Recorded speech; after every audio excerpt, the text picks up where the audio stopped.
All right.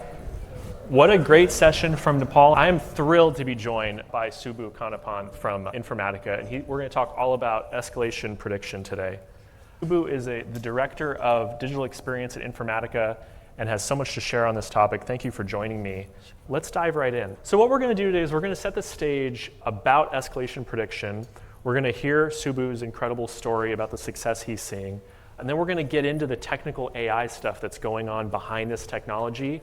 I'm going to give you a quick demo of this, and then we're going to have a little bit of time for Q&A as well, okay? So as we start off here, I want to set the stage for why this is such important technology. We know that escalations, of course, they make cases more expensive, right? You're escalating to higher parts of your organization. Oftentimes, escalations need special solution development. And then these cases are taking longer, right? So they're consuming more resources. But I think a part of escalations that we don't talk about enough is that they can be a key piece in affecting whether or not a customer stays with you, whether or not that next contract improves, right? So those are really huge factors that escalations are causing when it comes to your entire business. Wouldn't you say the same? Yeah, that is correct. And especially I like your first point, that is C-suite. Because it now just need one key in your keyboard to pull a CEO onto your case.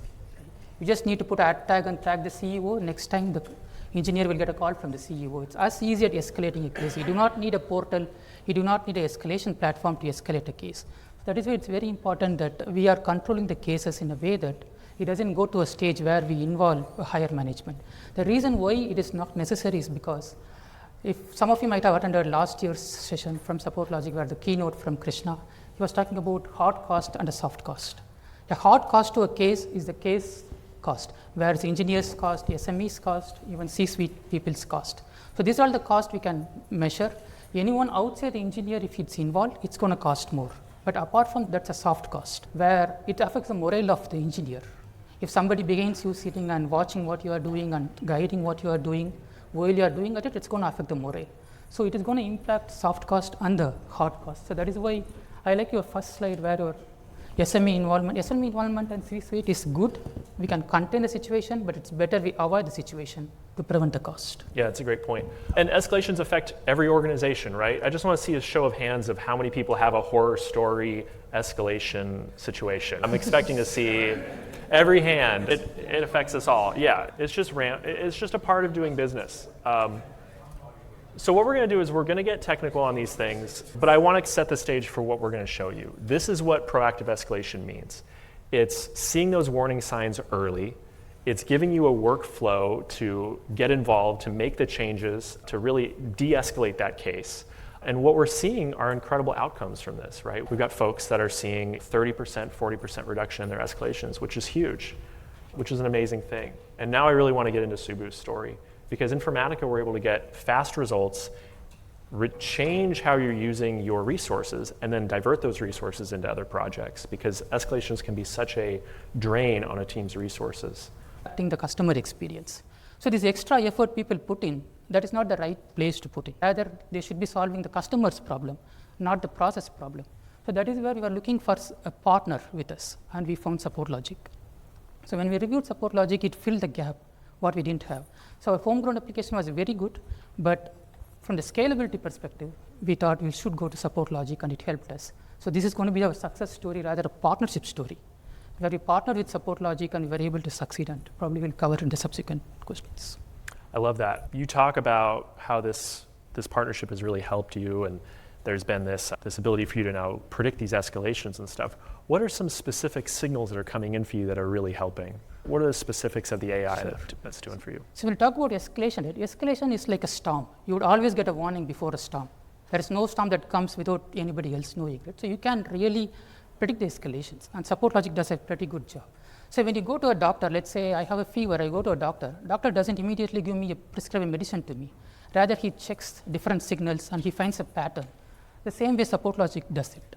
Right? SupportLogic verifies the customer sentiment like a pulse. Right? It always checks whether everything is okay. Then the case context. What is this case has been doing? Why is it inactive? And why there are too many conversations? It's like a heartbeat.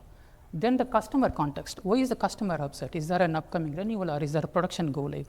So SupportLogic, I think it weaves in everything into one story, and it provides us the visibility that we are looking for, right? I like the SupportLogic signals. It's not like one signal. You have 40 different signals, and I like every one of them. You put all the 40 different signals, and SupportLogic exactly tells you, hey, there's a storm coming. You better get an umbrella at this time. And that is where it helped us. That makes a lot of sense. So now you're using this system. What effect has that had on the organization? How have your metrics changed? What are you seeing these days? Yeah. So before I go to how our metrics change, I want to tell how we started this journey. Yeah. Right? Because the adoption, we didn't really have a fanfare party and say, hey, there's a SupportLogic coming in, everybody start using it. We didn't go that way. Rather, we handpicked one team, and actually when we showed the SupportLogic, they volunteered, and the partner in crime is here with me. So his team volunteered, and they showed how they can leverage the SupportLogic, and they showed the metrics to others, saying that, hey, after using SupportLogic, our escalations came down, our CSAT went up, and we have enough time now to spend actual time with the customer. So the numbers spoke a lot than the words. So I still remember the first QBR where the team actually showcased their numbers. So they showed all the metrics where they improved upon. It's like starting a campfire, right? You don't put a fire on every place. You just spark at one place and let the fire spread. So they spreaded the fire for us, where they sparked it at the right place at the right time, and everybody else joined in. And then we saw that the numbers, whatever that you're showing here, it's not only with that team, it's across the board started seeing the similar numbers. Wow. Let's double click into that more. So it sounds like you had a pilot team that kind of started this, right? Can you walk us through those initial steps? Because I think for a lot of folks in the audience, getting started with something like this is the biggest hurdle, right? Bringing in an unknown thing and making sure that people are actually interested in adopting this and using it. That seems so unique. Yeah, I think that is viewed into Informatica's culture. As I was telling, from 2017, we have been implementing so many AI components for Informatica. So introducing a new technology was never new to them. So from SupportLogic perspective, especially even our CSMs used to say from SupportLogic, they never gave us training. They just installed it and the team jumped in. They didn't even have a real formal training actually, because SupportLogic, I should say, it's intuitive enough. People can just go and start using it. We really didn't need a training, and the team was really liking it from day one. So we didn't really give them a handbook of saying, oh, you have to use A, B, C. We just told them SupportLogic can find all these sentiments and use the best way you can. And they started forming the process themselves and showcases to the rest of the teams how they want to do. That makes sense. Jump in, check out the signals, get comfortable, get in the console, see the predictions. Yes. Yeah, that's awesome. We've talked about these different things that you're doing and the adoption that you're seeing. What advice do you have for folks? When you say advice, I would just say start small. Don't just open up the SupportLogic to everybody. Obviously, as he said, it's a new technology. Somebody may like it, somebody may not. So pick the right team, the pilot team. Start small and show the numbers. If the numbers speak, then nobody else needs to speak. We do not even need an enablement. They will all jump in because it's self-intuitive. But so let the numbers speak with one or two teams across the regions. Pick one here and one in another region, and let the numbers speak, and slowly it will start happening with itself. Awesome, yeah. Subbu, thanks so much for your specific story. Join me as we get into the technical parts of how this stuff works. What is LTE? LTE is likely to escalate. That's what we call the signal when a case is flagged as likely to escalate. We call it LTE, just so you know what that term is on the screen there.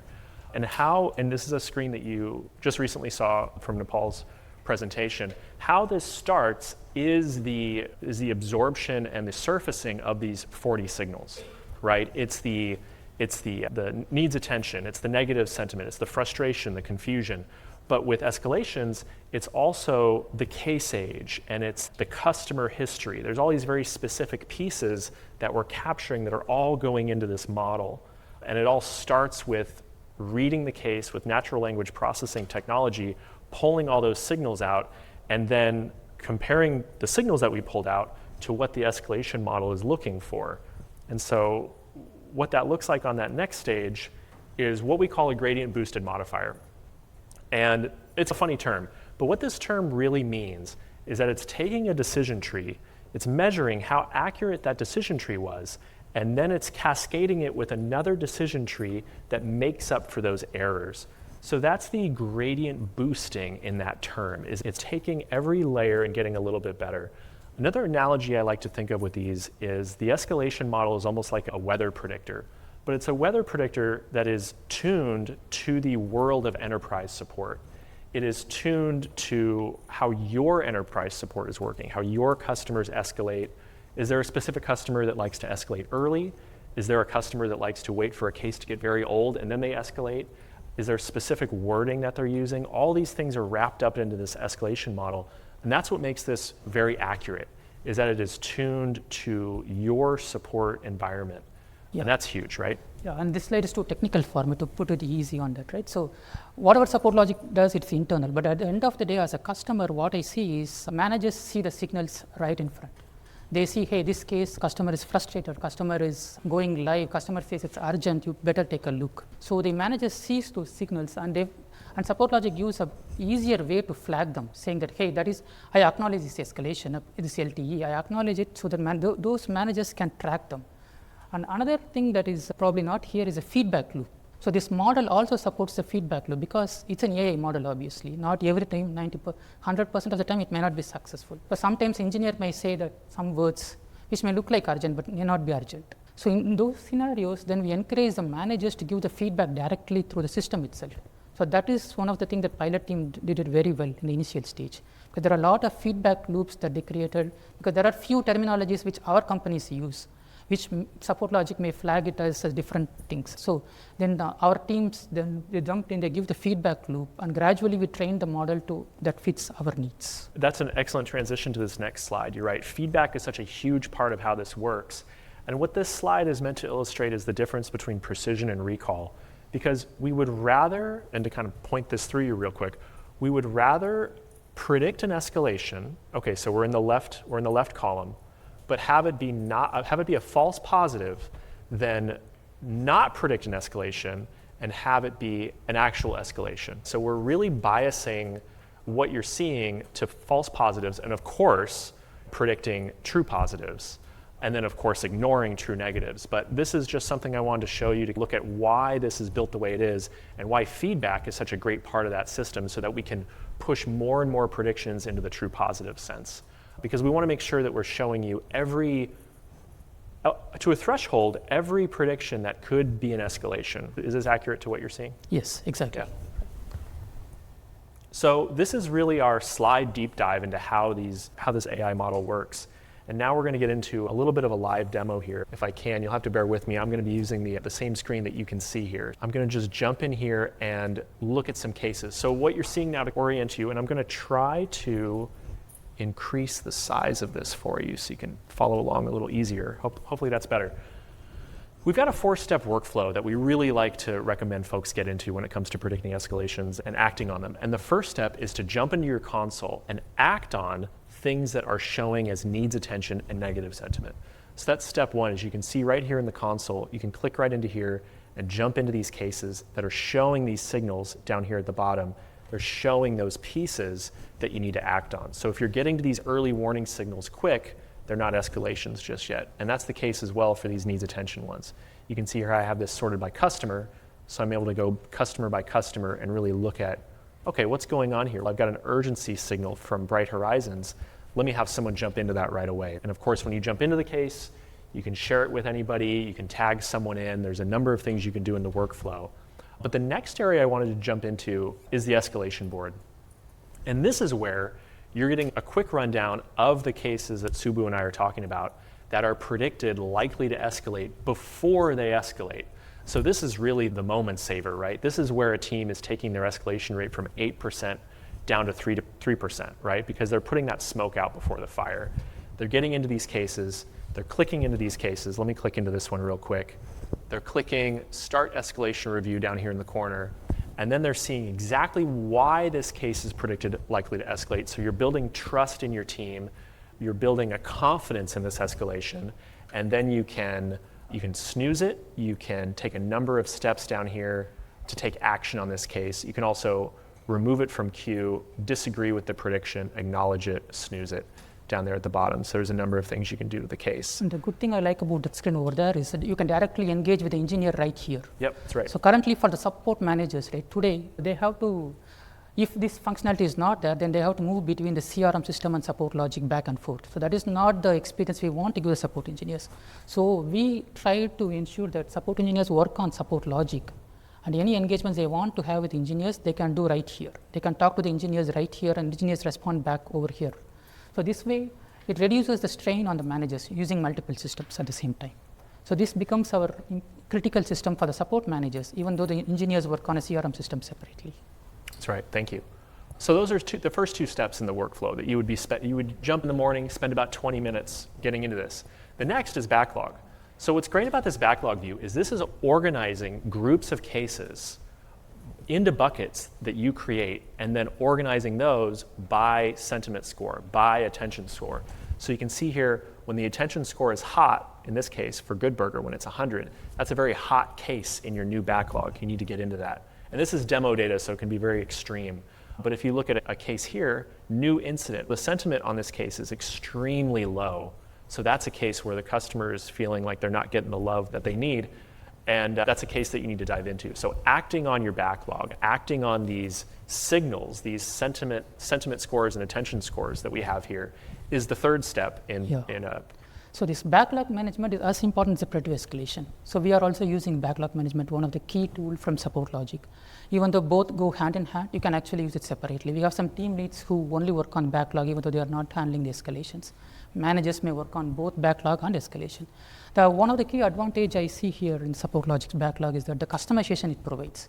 Because not everybody wants to see the same type of backlog. You could be a premier team where you might be you want to see the cases that are waiting on R&D more. Whereas for a L1 or a L2 engineer, they do not care about the cases waiting on R&D. Rather, they want to focus on the cases waiting on customers. That's right. So depending on the team, depending on the region, and even the customer types, you can configure this according to the team, and you can push it to everybody. We started off with one backlog view for everybody. So we pushed it to all the managers. Then they started customizing it between their own teams. So this is one of the key functionality that reduced our backlog, I should say. That's awesome to hear. And filters are a way where you can slice and dice the entire thing that you're seeing. Global filters are an amazing way to do that. So we've looked at the console, we've looked at signals, we've looked at the escalation board, showing every case predicted likely to escalate. We've looked at backlog, but probably my favorite way of acting on cases predicted likely to escalate is in alerting. And what's great about alerting is that this is the autopilot version of this. This is looking at cases for specific customers with specific signals, set to notify specific people on your team, and then just realizing that will then happen. That will find those scenarios and then notify the people on your team where for them it matters the most, right? That's true. So before this alerting, we have our own alerting mechanism. Even today it's live in Salesforce. We have our own comprehensive alerting mechanism, but this made our life easier, right? For example, you may have Australia or New Zealand customers where your force here might be a little bit less, your workforce. So we set up alerts to ensure that if there is a critical case that comes during the time zone where the number of engineers might be less, then it will alert the managers saying, hey, this case is sitting in the queue for so long, you better take a note. Or it directly sends it to the leads also. So its alerts fits in with many of our use cases where we do not want to monitor on coming into the console, rather we just directly notify the engineers or the leads. So alerts, we are sending hundreds and hundreds of alerts every day, and it's being used effectively. And one of the key things about the alert, not only based on the signals, you can also set up your alerts based on keywords. That's right. For example, you might be doing a cloud upgrade, and you want to get a notification, anything that says upgrade or performance issue or something, right? Depending on your role, what you're doing, you can set up an alert. Whenever customer says there's a performance issue after the upgrade, you can be notified. Of course, this can be done in the Salesforce or some other EDW also, then that won't become a real time. This becomes a real time alert. As soon as somebody says there's a performance issue after your upgrade, you will be immediately notified. So that is a key advantage with the keyword search that I see here. Absolutely. So that's the 4-stage prescribed workflow. And here it is laid out, your escalation management in 4 daily steps. This is our 2 times, twice a day prescription that we recommend. And thank you folks for listening. I want to open up a little bit of time. We have a couple minutes for Q&A if you have any questions for Subbu. Before we leave the room, I just want you to remember 2 numbers, 73, that is not my birth year, it's 70 and 3. 70 denotes the number of percentage of escalations you can predict and prevent. So that is the industry standard from the technology support perspective. 70% of the escalations can be predictable. And 3 is the number provided by SupportLogic. A case, when it gets escalated, it's 3 times costlier. So by preventing the escalation, you are saving the 30% of the escalation, and you are saving 3 times the cost. So preventive escalation is really good, and we need to do that. Great point. Thank you. Thank you. I saw a question over there. Yeah, so you talked about microphone. You talked about providing feedback. how do we know where and when that feedback is being taken and consumed and fed back into the AI? It feels like there's some places where it is and like notes maybe don't get fed back into the AI. So can you talk a little bit about where we actually know feedback is being consumed and used for the AI to learn? Great question. So do you have experience with that, with feedback? Yeah, that's an interesting question. Actually, we cannot track what happened to the feedback, frankly speaking, because it's an AI system. For example, when somebody says there's a negative, system says it's a negative sentiment and you flag it as a not negative, it's a neutral sentiment, you have to wait because you cannot really immediately find, next case may still be flag it as a negative sentiment.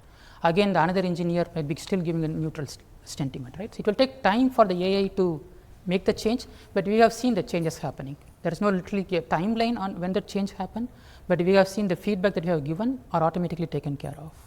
Some of the feedback we have taken up with the team directly if it is very deliberate, it's really impacting us, but most of the feedback goes systematically and we have seen the changes happen. That's what I've seen as well. When you're first onboarding with a product like this, what's happening is we're very much tuned into how that model is working. But once the model is working pretty smoothly, I think those changes get wrapped in on more of a monthly or a quarterly basis where they're used to improve the general model overall. But there's that kind of hand-holding going on at first and making sure things are really treated correctly for alignment. And then as time goes on, I think it's on more of a schedule. Yeah. 2 questions here. Yeah. A simple question. You mentioned about backlogs and priority and things like that, right? I assume those are configurable because backlog for, depending on the type of product you have, your backlog for cases might be different. The other question on the backlog is, does this include backlog that is with engineering as well? Or is it just support backlog? No, it includes any case that is with the support team or engineering. It doesn't matter. As long as you have an open case, everything will get listed here. It's all the data source that you are embedding in. In our scenario, it's only single data source which has everything. Whether it's a case is waiting on R&D or a case is waiting on engineer, everything is in one data source.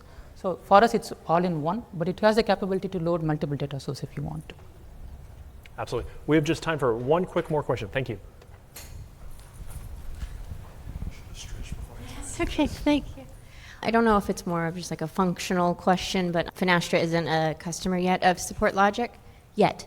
And I wanted to know, we have backlogs with severity, sorting everything on severity and prioritization. Severity is supposed to be contractually obligated facts. Is there any kind of fact checking that it does whenever a case comes in that says severity 1 and confirms that it actually is severity 1 and not just someone screaming? That's interesting, right? If it's a field and we're absorbing that field, and then I think what can happen is we're gonna take the AI and we're gonna really measure that case. And so there is a comparison that can happen there of this is a case that is, you could easily pull up a report here that says this is a severity 1 case, but the sentiment in the case is actually not that bad. Or this is a case that's maybe a severity 5 and the sentiment is really bad. So this is a great way of really truing up what your severity levels are and what the metadata is coming into SupportLogic compared to how people actually feel about So there are 2 scores you can rely on. One is a sentiment score, other is the attention score. So if you combine the 2 scores, you can really assess the severity of a case. Thank you folks so much. Thank you, Subbu, for joining me. I really appreciate it. Thank you.